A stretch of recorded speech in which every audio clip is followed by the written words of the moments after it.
누가복음 18장 9절부터 14절 읽겠습니다. 또 자기를 의롭다고 믿고 다른 사람을 멸시하는 자들에게 이 비유로 말씀하시되, 두 사람이 기도하러 성전에 올라가니 하나는 바리새인이요 하나는 서리라. 바리새인은 서서 따로 기도하여 가로되, 하나님이여, 나는 다른 사람들 곧 토색, 불의, 간음을 하는 자들과 같이 아니하고 이 세리와도 같이 아니함을 감사하나이다.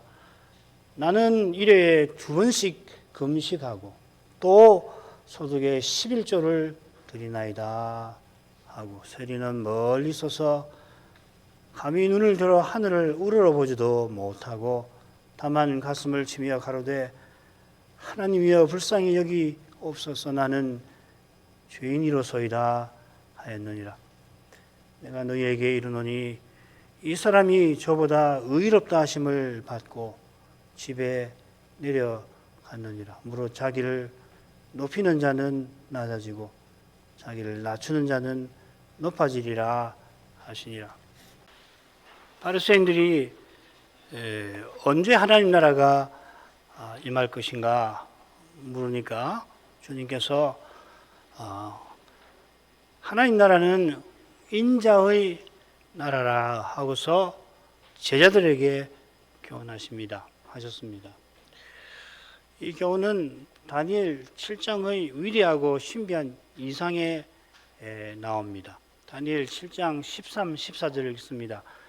내가 또 밤 이상 중에 보았는데, 인자 같은 이가 하늘 구름을 타고 와서 예적부터 항상 계신 자에게 나와 그 앞에 인도되매 그에게 권세와 영광과 나라를 주고 모든 백성과 나라들과 각 방언하는 자로 그를 섬기게 하였으니, 그 권세는 영원한 권세라 옮기지 아니할 것이요 그 나라는 패하지 아니할 것이니라. 인자 같은 이가 하늘 구름을 탔으니 인자 같은 이분은 하나님이십니다. 예적부터 항상 계신 분도 당연히 하나님이십니다. 그분 앞에 인자 같은 이가 인도되니까 영원한 권세를 예적부터 항상 계신 하나님께 받습니다. 이 인자의 나라는 바다에서 올라온 네 짐승, 즉 세상 제국과 전혀 다릅니다. 네 짐승이 올라오는데 앞선 네 짐승도 이름은 사자, 곰, 표범 붙이지만 이 세상에서 그러나 볼 수 없는 사자고 곰이고 표범, 어떻게 볼 수 없느냐 하면 이상하고 잔인하고 두려운 그런 모습을 하고 있습니다만은, 네 번째 짐승은 아예 이름조차 붙일 수 없을 정도입니다. 인간 제국이지만 맹수보다 더 사납고 무섭습니다. 짐승이 무슨 거짓말을 하지 않잖아요. 짐승이 거짓말을 해서 자기 부하를 사지로 몰고 그렇게 하나요? 반면에 하나님 나라는 인자 같은 이의 나라입니다. 하나님이신데 인자, 사람의 아들이란 말이죠. 사람의 아들 같으십니다. 우리에게는 이런 표현조차 그리스도께 조금 부족한 듯이 느껴질 만큼 예수님은 오셔서 자기를 인자라, 나는 인자 같으니라 하지 않고 나는 사람의 아들, 그 사람의 아들, 아예 이렇게 부르신 거죠. 그게 구약과 신약 계시의 발전과 관련되겠죠. 이사야 9장 같은 데서 보면은 하나님이 사람 되시는 것이 분명히 교훈이 되긴 하지만 신약에 그런 일이 실제로 일어날 것하고 비교해서는 여전히 우리의 관점에서는 부족할 수가 있잖아요. 그런데 예수님은 항상 자기를 지칭하실 때 인자라고 하십니다. 누구를 인자 누군가 할 만큼 처음에는 어색할 수 있는데 자기를 인자라고 부르시죠. 주님께서 인자다 하고 부르신 뜻은 다니엘 2장의 이상에 잘 나옵니다. 다니엘 7장은 선지자의 이상이고 다니엘 2장은 느부갓네살의 꿈이지요. 꿈이면서 이상입니다. 이상이라고 하는 것은 계시로서 특이한 현상 이 말이죠. 다니엘 7장에 네 짐승이 나오듯이 열왕의 때에 나타날 네 제국이 다니엘 2장에서는 하나의 거대한 신상을 이룬 금은 노철로 등장합니다. 금은 바벨로니아, 은은 페르시아, 노은 헬라, 그리고 철은 로마를 가리킵니다. 느부갓네살이 이 신상을 보니까 크고 광채가 특심하고 그 모양이 심히 두려웠다 했습니다. 육의 몸에 썩고 부끄럽고 약한 문제가 마치 다 해결된 상태로 보인 거겠죠. 그런데 느부갓네살의 눈에 사람의 손으로 하지 아니하고 뜨인 돌이 나타납니다. 이 뜨인 돌, 산에 굴러다니는 돌멩이지요. 신상을 이루는 금속은 우리가 흔히 보석이라고 그러죠. precious stone. 지금이야 뭐 노시나 철을 보석처럼 여기지 않지만 고대는 강력한 무기 재료 아닙니까? 굉장한 보석이죠. 뜨인 돌이 신상을 쳐서 부수어 사라지게 합니다. 뜨인 돌이 태산을 이루어 이 태산이 온 세상을 가득 채웁니다. 이 돌이 번제단 돌이니 온 세상이 성전될 것을 상징하고 계시록 21장부터 22장 앞에까지가 바로 그 예언의 성취를 이미지로 보여주는 거죠. 이는 그리스도께서 만유 안에서 만유가 되시는 사회, 세계, 만물 안에서 만물을 충만케 하시는 그리스도께서 자기 안에서 하나의 새로운 사람을 지으시는 것을 가리키는 겁니다. 이 나라는 바리새인이나 사도들이 예루살렘 올라가는 길에 생각한 하나님 나라와 얼마나 다른지 모릅니다. 우리가 바울 사도를 통해서 인자의 이 신비한 나라를 조금 깨닫게 되었지만 장차 재림시에 나타날 때는 그 신비하고 거룩하고 찬란하고 또 특별히 아름다웠고 순결하며 선하고 또한 겸손한 자태에 깜짝 놀라게 될 것이라 믿습니다. 그때만 아니라 이후로 매 순간 우리가 주님을 배우는 그 순간만 아니고 이후로 매 순간 놀라고 또 놀라게 될 것입니다. 주일 오전마다 오전 예배마다 주께서 가르치신 기도를 우리는 드리면서 나라의 임하옵소서 구합니다. 이 간구가 과부와 불의한 재판관 비유에서 주님이 교훈하시는 바른 기도의 내용인 것입니다. 그것을 그 밤낮 부르짖는 택하신 자들의 원한이라 하셨습니다. 우리 주님이 쓰신 표현을 좀 더 정확하게 새길 필요가 있겠습니다. 그분께 밤낮으로 부르짖는 그분의 택하신 자들을 위하여 보복하시지 않겠느냐, 신원하시지 않겠느냐. 신원보다 보복이 더 낫다고 저는 생각하는데요.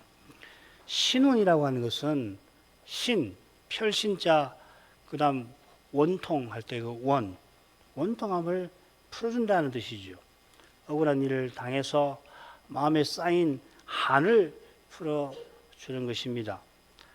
물론 믿음의 길에서 고난당할 때 원통함과 심지어 한도 마음에 쌓이고 맺힐 수가 있을 겁니다.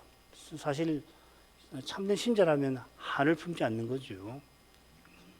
그렇다고 100번 양보해서 그럴 수도 있겠습니다만은 시인이 언제까지입니까? 탄식할 때 그저 내 원통 풀어달라는 거 결코 아닙니다.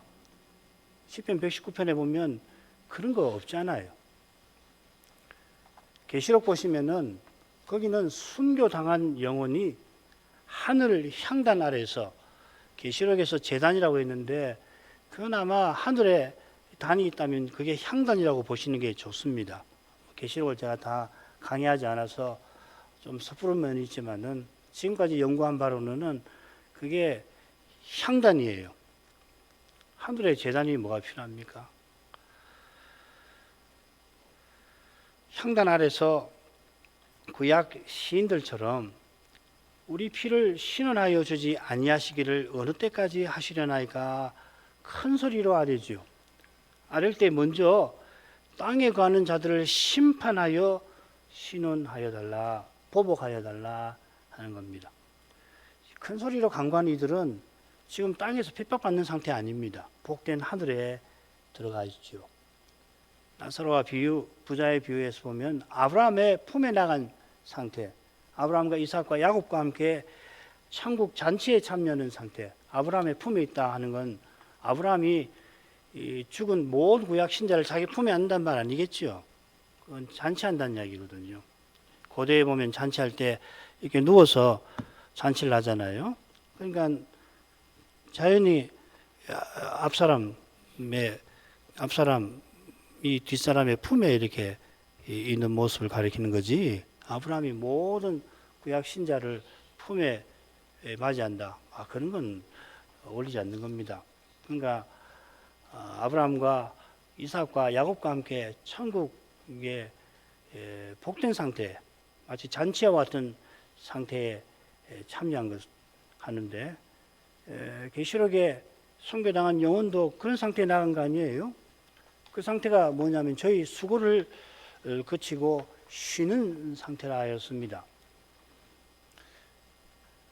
그들이 신원을 아뢰지만은 지상에서 밤낮 부르짖던 지상에서는 신원하면서 신음하고 탄식하고 슬픔과 아픔을 육체로도 겪는 그런 수고에서 완전히 벗어나 있는 겁니다. 마찬가지로 완전히 똑같다고 생각하지는 않지만 우리 주님께서 사울아 사울아 네가 어찌하여 나를 비방하느냐 지금 하고 있느냐 이 말이지요. 하실 때에 지상에서 십자가 달리실 때처럼 주님이 고통을 맛보실 리는 없잖아요. 순교당한 영혼이 하늘 영광에 이르러 간구하는 내용은 결코 개인의 원통이나 심지어 한에 관한 것일 리가 없어요. 시편 119편을 우리가 쭉 공부하고 있습니다만은 사사로운 아픔이나 슬픔을 그분이 토로하는 것 같지 않습니다. 그는 다니엘 세 친구처럼 혹 핍박받아 목숨을 잃을지라도 하나님의 언약이 꼭 이루어지기를, 메시아를 꼭 보내주시기를 바라는 겁니다. 지금 주님께서도 순교당한 영혼처럼 택하신 자들을 위하여 내가 보복할 것이다 말씀하시는 것입니다. 마귀와 세상과 육신이 믿음의 길을 행하는 교회와 신자를 해코지 하여서 하나님의 언약과 그 나라를 허물려 하는 그것을 반드시 바로잡아 주겠다 하시는 것입니다. 이것이 바로 밤낮 부르짖는 택하신 자들의 간구인 겁니다. 이런 간구를 말하는 것이지 이런 비유를 가지고서 그 하나님 나라와 상관없는 겨우 지상적인 행복과 안락함과 남보다 조금 더 낫기를 바라고 남에게 무슨 인정을 받지 못해서 괴로워하는 그 심정을 품고서 그런 기도를 떼쓰듯이 기도하라. 우리 주님께서 그런 비유를 하셨다고 생각하시면 안 되겠죠. 한국교회에서 뭐 이런 건 우리 교우들에게는 필요 없는 내용이라 제가 아예 강서를 삼지도 않았는데 아침에 또 생각나서 말씀을 드립니다. 한국교회는 끈덕지게 기도하면 지성이면 감성이라고 하나님도 들어주신다. 이런 그릇된 기도관이 있어요. 그래 이 비유를 들기도 하고 짝을 이루는 친구의 비유를 드는데 성경을 읽으면은 지금 예수님이 예루살렘으로 올라가시는 그런 정황이나 앞뒤 문맥이나 무엇보다도 기독교는 그런 종교 아닙니다. 기독교입니다. 그리스도교입니다.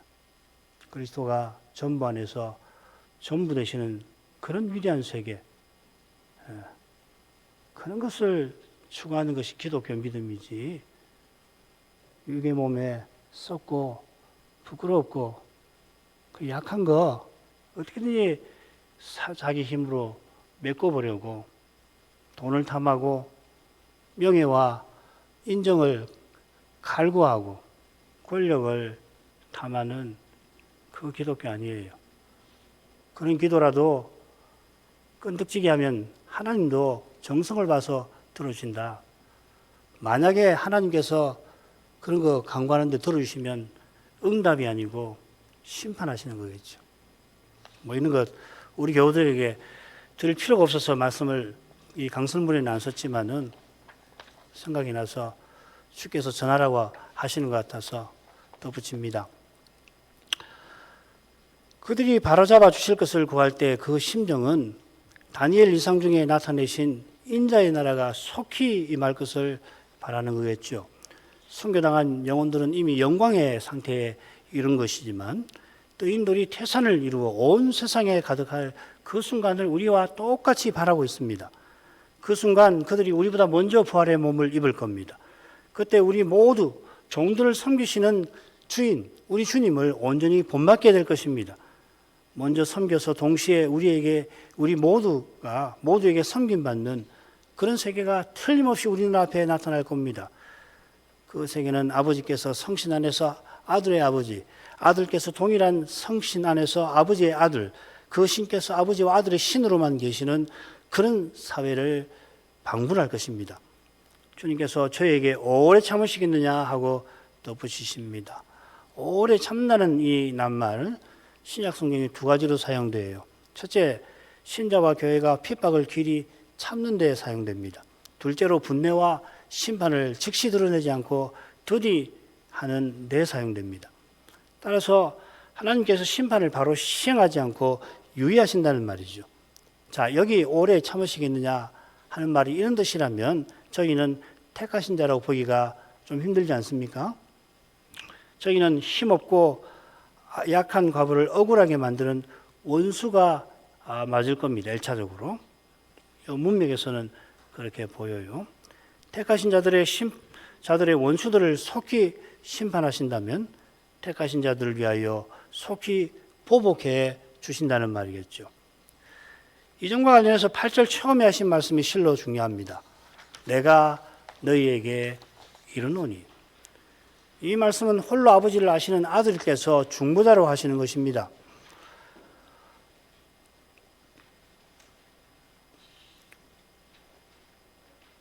그리스도께서 이제 하시는 말씀은 참되고 참되십니다. 틀림없이 이루어진다 하는 말씀입니다. 우리가 그리스도께서 아버지를 선포하시는 그 말씀 듣는 것이 너무도 중요합니다. 그 말씀을 듣는 교회와 신자만이 인자의 날을 참으로 기다리며 고난 중에 인내할 수 있을 것입니다.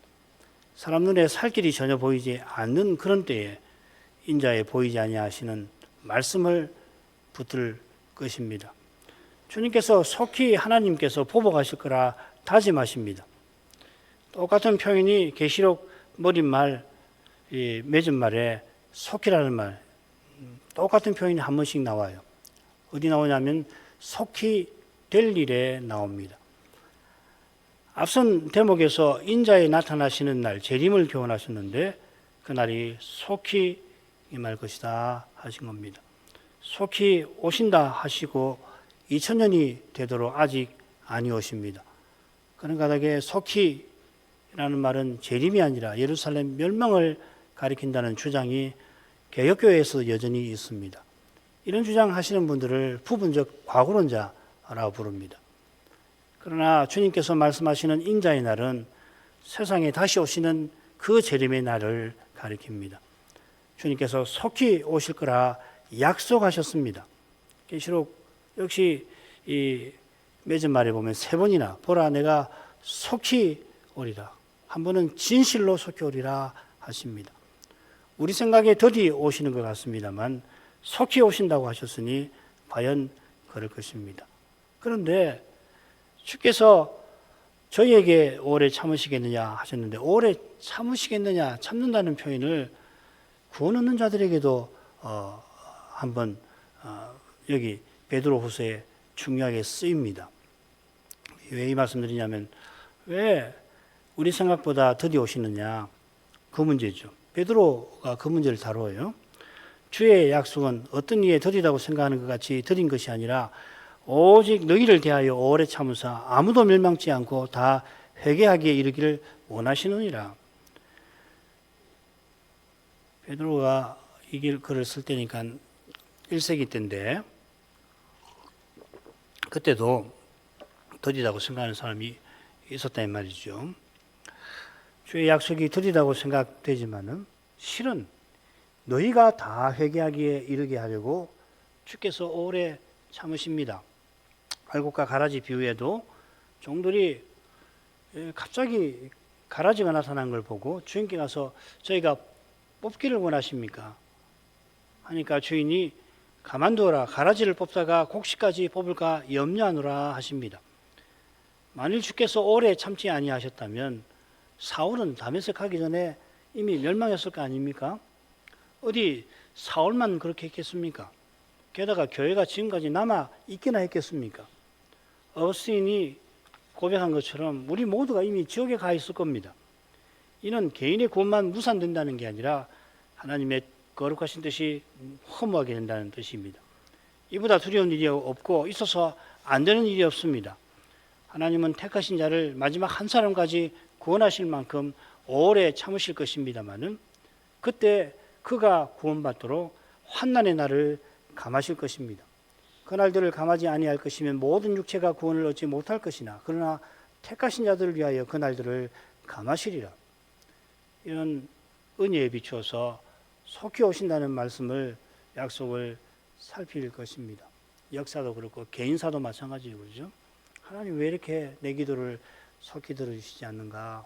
그럴 때마다 하나님의 사랑을 꼭 기억하고 그 약속을 붙들어 나갈 것입니다.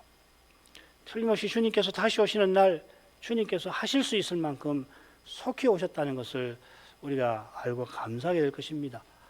이때 오시지 않고 우리가 생각한 대로 오셨으면 어떻게 될 뻔했나. 아이고 감사하고 감사하다. 그렇게 될 거예요. 사실 창세 때 여인의 후손을 보내기라 약속하신 후로 마침내 성자께서 여인에게서 나실 때까지 얼마나 많은 세월이 지났습니까? 부활하시고 지금까지보다 분명 몇 배나 긴 세월이 지나갔을 겁니다. 성경 연대를 알기가 어려우니까 어떤 사람은 주전 4천 얼마에 세상이 창조되었다는 주장도 있는데 그 받아들이기가 쉽지가 않아요. 성경 연대기는 참 어려운 점이 있습니다. 100번 양보해서 주전 4천은 언제 세상이 창조됐다는 주장을 받아들이더라도 주님께서 세상에 오신 때하고 아직 오시지 않던 2배가 넘지요. 구약의 선지자와 의인이 우리보다 몇 배나 언제까지입니까? 할만 했을 것 같습니다만 주님은 마침내 오셨습니다. 그렇다면 속히 오리라 하신 약속도 틀림없이 이루어질 것이에요.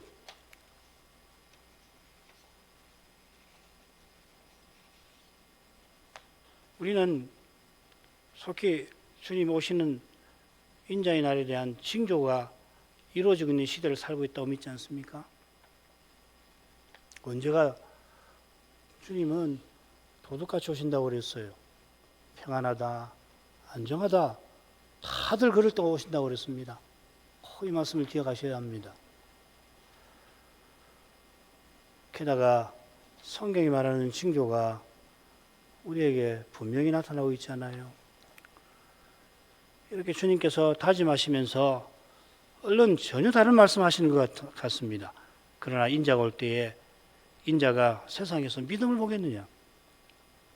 여기 그러나는 굉장히 강한 표현입니다. 이거는 이 믿음은 1절에 나오는 항상 기도하고 낭만치 아니하는 태도와 붙어 있는 믿음이겠죠. 항상 기도하는 것은 늘 하나님을 의지하고 바라는 겁니다. 이게 참된 믿음의 본질적 태도입니다. 우리는 믿음하면 자꾸 지적인 것만 생각하지만은 더 근본적인 것은 하나님을 딱 의지하고 바라는 거예요. 그러기 위해서 믿음의 지적인 요소가 필요한 거 아닙니까? 이 믿음이 사람의 의지에서 나온 것일 리가 없듯이 사람의 강한 의지로 버티지 못할 현실에서 이 믿음은 낭만치 아니합니다. 그건 은혜로우신 주님이 붙으셔서 그런 거죠. 택하신 자들을 위해서 환난의 날을 감해 주실 것처럼 대환난 중에서도 그들이 기도하며 낭만치 않게 하실 것입니다. 그러나 인자 오실 때에 인자의 날들을 견디는 이는 실로 드물 것입니다. 견디지만 극심한 핍박 중에 늘 기도하며 낭만치 아니하는 이는 더더욱 드물 것입니다. 말로는 그리스도를 믿노라 해도 그런 때에 주를 배반하기는 너무도 쉽습니다. 늘 죄와 죽음의 현실을 정직하게 대면하면서 자기를 부인하지 않으면은 베드로처럼 주를 위하여 목숨을 기꺼이 버리겠다 장담을 하게 되면 가장 위태로운 데 서 있는 겁니다. 자기 행복과 자기 영광을 늘 부인하지 않으면은 불의한 재판관이 안락한 삶과 평온한 일상을 유지하려고 과부를 무시하는 것처럼 주의 뜻을 거슬러 행하지 않을 수가 없는 겁니다. 억울한 과부처럼 이 세상에서 가난하고 힘없고 없는 자처럼 살더라도 다시 오시는 주님을 바라보며 아무도 주목해 주지 아니하는 평범한 삶에서도 때로는 평범하지도 못한 그런 생활에서도 멸시받는 생활에서 그리스도를 드러내는 바로 거기 그리스도의 위대한 신비한 승리가 이미 이루어집니다. 세상은 이런 사람을 무시하지만은 주님은 눈동자처럼 보호하십니다. 돌보십니다. 그리고 바로 이 순간에도 하나님은 이런 사람을 찾고 계십니다. 누가 선생은 주님의 경고에 이어서 주님의 다른 비유를 전합니다. 이 비유는 앞선 비유와 똑같은 거의 비슷한 줄거리로 되어 있습니다. 머릿말. 이건 누가의 비유 도입구라고 할 수 있습니다. 그다음 본론이 나오고 맺은말이 나옵니다. 너무도 유명한 비유니까 이 셋으로 나눈다고만 말씀드려도 되겠습니다. 오늘은 9절까지 하겠습니다. 또 자기를 의롭다고 믿고 다른 사람을 멸시하는 자들에게 이 비유로 말씀하시되 예수님께서 과부와 불의한 재판관 비유를 저희 곧 제자들에게 말씀하셨습니다. 또 한 비유를 말씀하셨는데 이 비유는 자기를 의롭다고 믿는 자들에게 하신 겁니다. 그런데 누가 선생은 그들에게도 이렇게 표현합니다. 제가 번역을 푸드풀 좀 고칩니다. 참고만 하십시오. 성경을 늘 읽으시고 김 목사가 여기 이런 말을 했지 그냥 기억만 하시면 됩니다. 그런데 그분께서 말씀하셨다. 자기를 의롭다고 믿는 자들에게도. 그러니까 이 비유는 앞선 비유와 붙어 있다라고 하는 것을 누가 선생이 암시하는 거죠. 그죠? 따로 비유를 말씀하신 게 아니라 앞 비유가 이 비유는 서로 연결되어 있다 하는 취지입니다.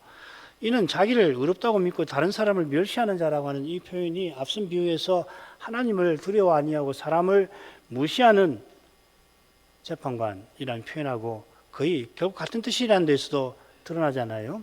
서로 연결되어 있다는 것이 이 두 표현을 통해서도 드러납니다. 자기를 의롭다고 믿는 것만큼 하나님을 두려워 아니하는 태도가 없습니다. 이제 그 설명을 드릴게요. 자기를 의롭다고 믿는다고 새겼는데 이 표현은 이렇게 되었습니다. 자기가 의인이라고 확신한다. 혹은 자기가 의인이라고 자신을 믿는다 하는 표현입니다. 여러분 지금 영어 성경 갖고 있으면은 그렇게 번역이 되어 있을 겁니다. Trust in themselves that they are 의롭다고 하면 righteous 이렇게 되어 있을 겁니다. 아마. 그렇게 되어 있거나 confident in that 이렇게 쓰거나 영어로 써서 죄송한데 자기가 의인이라고 확신한다. 자기가 의인이라고 자기를 믿는다. 이렇게 되어 있습니다. 상당히 강한 표현이죠. 그죠? 그런데요. 이 태도가 바리새인이 기도하는 데서 생생하게 드러나겠는데요. 좀 더 정확히 번역하면 이렇습니다. 자기가 의인이라고 자신을 믿는다. 자신을 의지한다. 이렇게 되어 있습니다. 믿는다고 표현한 그 표현을 찾아보면 하나님을 의지한다. 하나님을 믿고 의지한다는 때 쓰는 표현이에요. 이 표현은 자기가 행한 것에 근거하여서 자기가 의인이라 확신하는 태도를 뜻하는 것 같습니다. 이게 바로 바울이 말하는 자기 의의를 세우는 태도죠. 자기 의를 세우는 것은 믿음으로 의롭다 하심 받는 것에 가장 반대됩니다. 믿음으로 의롭다 하심 받는다는 것은 자기가 저주받을 죄인인 것을 깨달아 그리스도를 의지하여 하나님의 의를 전가받는 것입니다. 바리새인은 자기가 행한 것을 의지하여 하나님 앞에 구원을 획득한 의인이라고 내세우는 겁니다. 주님께서 그러니까 회개할 것 없는 의인이란 말하고 거의 같은 말이죠. 주님께서 자기 목숨을 보존하고자 하는 자가 이를 것이다 하신 것처럼 바리새인이 자기를 의지하는 그것이 감히 하나님을 두려워하지 않은 심각한 태도라 하는 겁니다. 이걸 꼭 깨달아야 하는 겁니다. 이걸 깨닫지 못하면은 이 바리새인이 왜 문제인가? 배도가 왜 심각한 건가? 배도는 어떻게 발생하는 건가? 누구에게서 일어나는 건가? 알기가 어렵죠. 이 시대는 이런 말 자체가 자신을 의지하는 것이 하나님을 감히 두려워하지 않는 가장 심각한 태도다 하는 이 말 자체가 심각한 잘못이라고 말할 겁니다. 벌써 여러 세기에 걸쳐서 인간 다음은 인간의 이성을 재판장으로 모시는 데 있다는 이념이 퍼져가고 있고 우세해져지고 급기야 최고 진리가 되어버렸습니다. 이는 다른 데가 아니고요.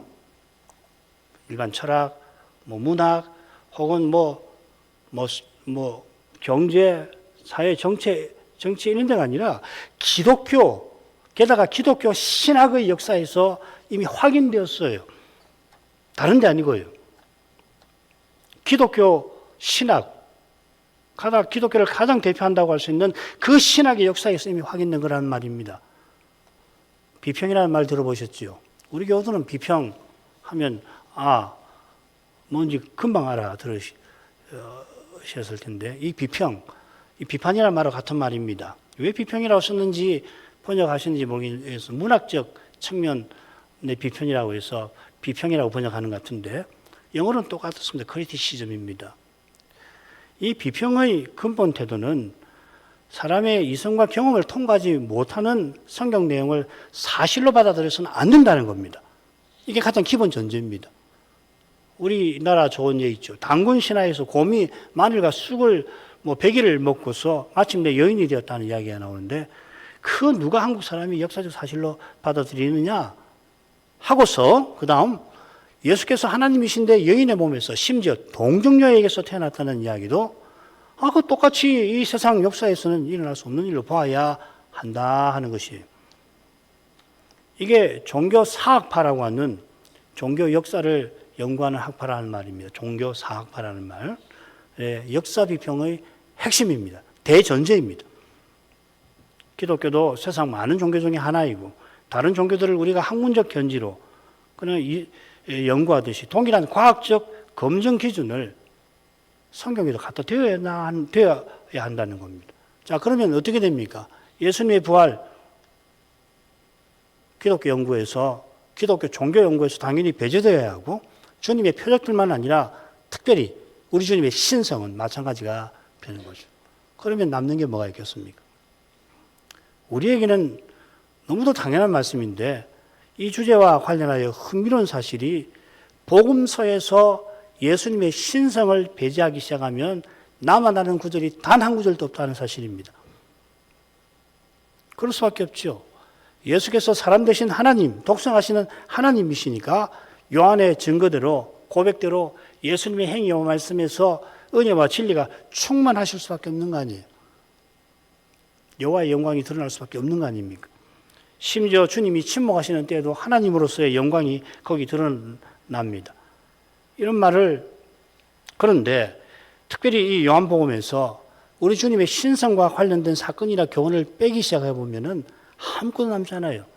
그래서 오늘날 역사적 예수 연구에서 기본 전제가 또 있습니다. 요한복음은 뺀다 하는 겁니다. 요한복음은 예수님의 역사에 존재했던 예수를 발견하는데 아무런 도움이 되지 않는다는 거예요. 신학적으로 채색된 그런 역사적 문헌이 아니라는 거예요. 그런데요, 이런 말을 오늘날 신학계에 과격한 한두 사람, 인터넷에 보면 바트 어드만이라는 사람이 나오는데 그런 과격한 한두 사람 혹은 한두 집단이 이야기 주장하는 게 아닙니다. 한두 학파가 이야기하는 게 아니에요. 이게 지금 현재 기독교의 심각한 문제라고 여기고 그리스도는 말씀이 이 육체가 되신 분이시라고 고백하는 신학자가 실로 소수입니다. 이게 지금 우리 현실하고 지금 우리 교회 현실하고 직접적으로 와닿지 않고 여러분 개인의 생활에서 와닿지 않으시지만 그러나 세계적 현실은 이렇다는 걸 말씀을 드리는 겁니다. 뭐 제가 아니고 이미 김홍준 목사님이 뭐 저와 비할 수 없이 이런 걸 뭐 자세하게 정말 신학 교과서에 나오는 장 아수르기나 뭐 이런 사람부터 해가지고서 멜하우젠이나 이런 이야기 쭉 해서 오래된 교우분들은 아시고 그분의 책으로 나온 그 강설집에서 확인할 수 있어서 그 하신 말씀을 제가 반복할 것이 없어서 이야기는 안 하지만은 그러나 이게 현실이에요.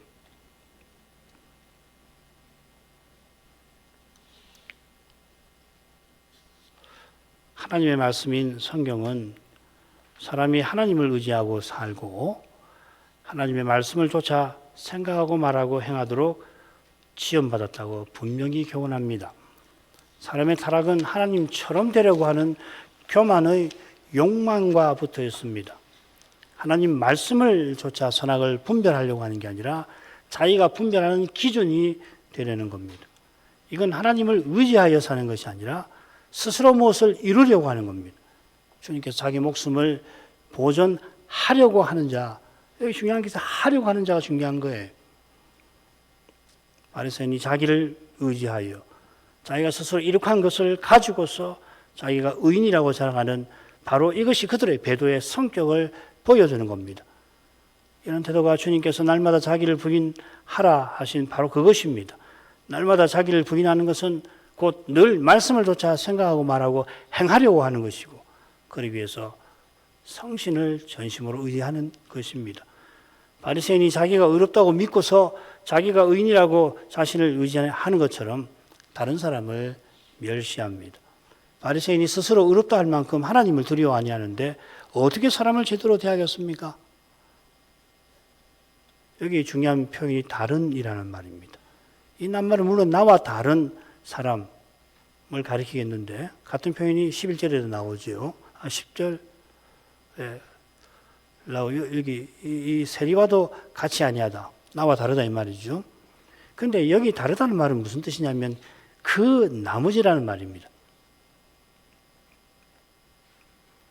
가령 주님께서 하나님 나라의 비밀을 너희에게는 허락되었으나 너희를 제외한 다른 사람에게는 비유로 한다 하실 때에 다른 사람은 하나님 나라의 비밀이 허락되지 않는 나머지 사람들을 가리키죠.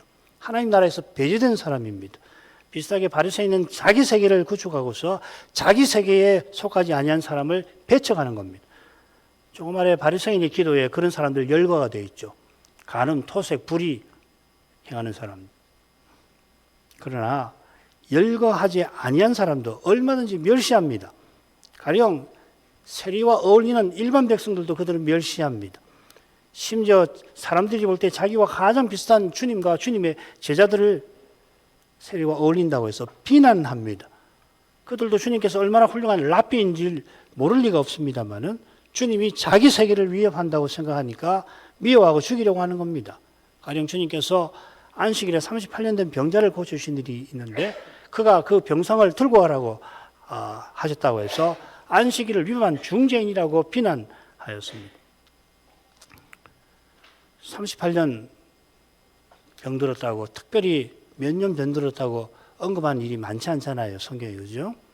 이 사람은 몇 년 병들었다. 언급하는 경우가 혈류병 영인이 12에 알았다. 비슷하게 여기 38년 병들었다고 해요. 왜 언급했을까?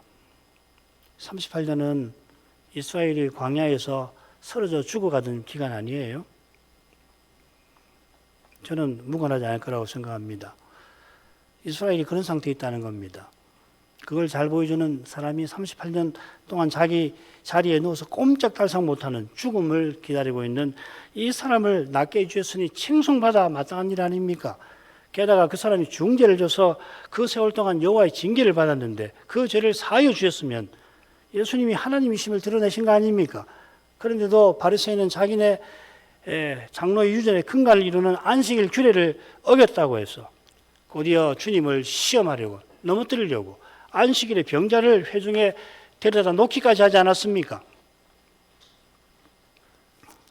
사람이 이렇게까지 악한데 그 악함이 다른 데 있지 않고요. 무엇보다 자기가 의인이라고 자기를 의지하는 데 여기서 생기는 겁니다. 이런 데서 바리새인의 배도가 나왔고 이 시대의 배도도 인간의 이성을 하나님과 말씀보다 높이는 데서 시작되었습니다. 이런 이념이 다 나쁜 거 아닌 거 아닙니다. 인권을 신장했지요. 복지를 시행하기도 하고 인간의 삶에 이런저런 기여를 한 거 분명합니다. 그러나 온 세상을 뒤흔들 인간 생존을 위협하는 문제들 앞에서 여러분 요즘에 유명한 유튜브의 스피커들 정말 어떤 면에서는 굉장히 존경할 만한 그런 스피커들이 저는 중요한 말이 있습니다. 정치가들이 하는 말 생존이라는 겁니다. 생존. 이기적 유전자론도 마찬가지죠. 생존. 인간 생존이 모든 것의 실제적 목표가 되어 있다는 것을 금방 확인하실 수 있을 겁니다. 너무 당연한 거예요. 이게 문제에는 썩는 문제가 있거든요. 생존 문제. 그 거창한 민주주의를 말하고 뭐 철학, 사상, 이념을 다 이야기하는데 가장 근본적인 동인이 뭐냐면 인간 종의 생존이에요. 대한민국의 생존입니다. 그런데 그 생존을 위협하는 문제들이 대거 들이닥칠 그때에 그런 문제들을 놀라운 능력으로 일거에 게다가 그리고 영구적으로 해결할 만한 인물이 등장하게 되면은 그 인물이 그리스도와 하나님을 대적하는 인물이라도 그래서 그가 교회를 핍박하되 이게 인류가 살아갈 길이라고 주장할 때 그를 따르지 않을 리가 얼마가 될지 성경은 분명히 이야기합니다. 그러나 성경은 온 세상이 결국 생존과 번영과 자기 행복을 위하여 적그리스도를 추종할 거라고 이미 경고하였습니다. 인생이 그리스도를 드러내는 거기에서만 겸손하게 서로 숨기는 거룩한 사회가 그리고 영원한 제국이 인간 제국에서는 상상도 못할 위대한 영원한 제국이 거기 나타납니다. 그런 사회가 나타나고 실현되는 길은 그 그리스도가 친히 아버지를 선포하시고 찬송해 주시는 거기서만 열립니다. 이 신비가 나타나는 거기, 이 신비를 깨닫는 거기, 이 시대 교회가 서나가는 길이 펼쳐지는 것입니다. 이런 일을 위해서 간구하시기를 빕니다. 기도하겠습니다. 거룩하신 아버지, 예수께서 예루살렘 올라가시는 길에 특별히 사도를 위하여 결국 오고 오는 교회들을 위하여서 바리새인의 누룩을 경계해 주십니다. 그들이 자기를 의지해서 자기가 의롭다고 하고서 다른 모든 사람들 멸시한 탓에 필연 그리스도를 미워하고 그를 죽이려 했습니다. 예수께서 세상에 오신 것은 회개할 것 없는 의인을 부르러 하심이 아니요 죄인을 불러 회개케 하심입니다. 그리스도를 믿음으로 인생이 죄사함 얻으면 그 믿음으로 또한 하나님을 가까이 하게 해주신 것입니다. 여기 참된 구원이 있습니다. 이 구원의 복음이 이날에도 온 세상에서 전파되게 하십니다. 이 사실이 실로 거룩하고 복된 까닭에 원수마귀는 이것을 미워하여 교회를 해코지 하고 있습니다. 이 현실을 바로 보는 길이 예수님의 교훈을 그 빛을 보는 데서 열립니다. 바리새인의 교만이 무릇 죄 있는 인생에게 있음을 누구에게나 이런 교만이 있음을 모를 수 없습니다. 저희를 긍휼히 여기셔서 말씀의 빛 가운데에서 우리 인생이 내가 얼마나 죄인인 것을 이런 나를 위해서 예수께서 자기 목숨을 버리신 것을 깨닫고 그 고귀하신 일을 행하신 목적이 얼마나 고귀하고 얼마나 위대한지 깨닫게 해 주옵소서. 예수님 이름으로 기도합니다. 아멘.